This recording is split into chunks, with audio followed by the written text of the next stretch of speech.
সাংবাদিক পরিচয় দিয়ে ব্ল্যাকমেইল করতে গিয়ে পুলিশের জালে ধরা পড়ে এক ভুয়ো সাংবাদিক।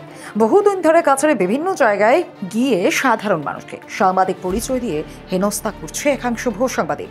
ভুক্তভোগী বয়ান মতে সায়ন চৌধুরী নামের এক ভুয়ো সাংবাদিক সোনাই থানার অন্তর্গত ডুমনিপাড়া অঞ্চলের আপতারুণ নেছা ছেলেকে ফোনের মাধ্যমে নিউজ সম্প্রচারের ভয় ভাবুকি দেখিয়ে 2 লক্ষ টাকা দাবি করে। সেই টাকা আদায় করতে শনিবার রাত 10টার সময় আপতারুণ নেছার ঘরে গিয়ে ছেলেকে ডেকে সেই সময় ছেলের মা আপতারুণ নেছার ঘর থেকে বের হয়ে ভুয়ো সাংবাদিক সায়নের সঙ্গে কথাও বলে।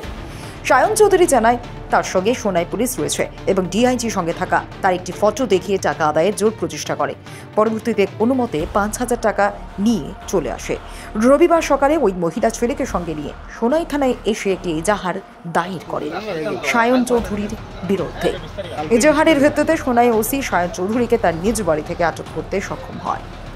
কালকে রাত্রে শনিবার প্রথমে 10:44 ফোন করা হয়, তাই আমার ফোন করছেন করিয়া 21 মিনিট আলাপ আলোচনা করছেন যে আপনার ভিডিও ওরকম বানায় নিয়েছি, আমরা ভিডিও বাইর করলে রাত্রের ভিতরে এটা সমাধান একটু তারপরে আমি অন্য জায়গার মধ্যে আসলাম, আমার অবস্থা আধা ঘন্টার ভিতরে যোগাযোগ করুন। এই জায়গার থেকে গাড়ি পিছা করিয়া আইছি, আমার গাড়ি আবার পরে আমি দেখছি যে ঘরে আইয়া আমরা মারে চালাইয়া কইতরা যে আমি রিপোর্টার, আমরাও আসলাম।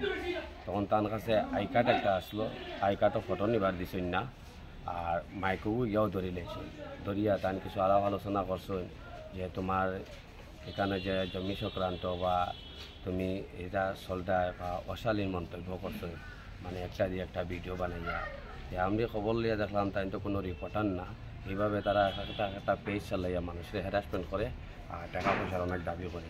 তাই কোয়েছেন আমরা 2-3 জন আছি, আপনি এটা মীমাংসা করিলাই, 1.5 লাখ টাকা আমরা দিলেন, এটা শেষ হয়ে যাব।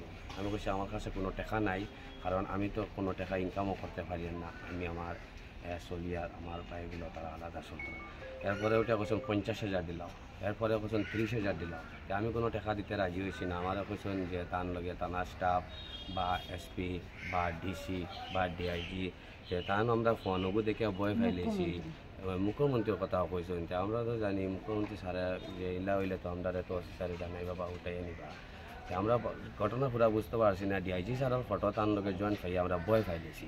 বাইরে তান গেলে যে গেলাম থানা স্টাফ নয় এটা কইলা কইতে রাইট একটার সময় আপনি যে রিপোর্ট নিউজ লইয়া আইলা, এইরকম তো কোনো এলিগেশন নাই, এলিগেশন থাকলে তো আপনি আইতাতে, এইরকম অ্যারেস্টের কথা আমরা তো কিছু বুঝতে পারছি না। তাহলে বয় করিয়া মানে তাই টাকা 5,500 টাকা কোন জায়গাতে ম্যানেজ করিয়া দিছ। দিয়ার পরে আমরা কইল রাস্তার গাইড মানুষ দেখাইবা, রাস্তার গাইড না মানুষ না দেখাইয়া গাড়ি মানে সারিয়া হয়ে গেছে। আমি ওটাও কইতাম সেই আর যে আমরা যখন সোনাই থানায় জানাইছি বা আমার এলাকার বিটিপিও জানাইছি, তাইনও সোনাই থানার সহযোগিতা করছেন। আর আমরা ওসি স্যারে খুব ভালো একটা পদক্ষেপ নিয়েছে, খুব সুন্দর সুবিচার করছেন, লগে লগে তাই আসামিরে অ্যারেস্ট করছেন। মানে আমরা রাখিয়া মোটামুটি 10-15 মিনিটের ভিতরে অ্যারেস্ট করে লইছো। আমরা ওসি স্যারে খুব ভালো একটা কাজ করছেন আমরা দেখলাম, আর আগে থেকে দেখে আসুন। আর ওসি স্যারে যেগুলো চলাই যেটা এটা আমরা খুব শান্তি পাই। আর কাজ করিয়া আমরা স্পেশালিটিও হইয়া যে এইদিকে একটু লক্ষ্য করার লাগিয়া যে অনেক পেজেলা মানুষের সাধারণ মানুষের এইভাবে হেনস্থা শিকার হওয়া লাগে। বিগত আরও কয়েকদিন আগেও ডুমনিপাড় থেকে একটা নিউজ বাড়িয়েছে, এইরকম একটা রিপোর্টার আইয়া এইরকম মানে পয়সা করে দিয়েছে। যে আমরা এটার মধ্যে বারবার হেনস্থা হইয়া, এখন আমরা হুমকিও দেওয়া হয়েছে। আমি তো কিছু রাস্তাঘাটে চলাফেরা করি যে প্রাণে মারার মানে হুমকি, যে আরও লোকজন তার লগে আছে। আমি এটা খুব ভয় পাইছি। কালকে রাতে তানেও কইছি যে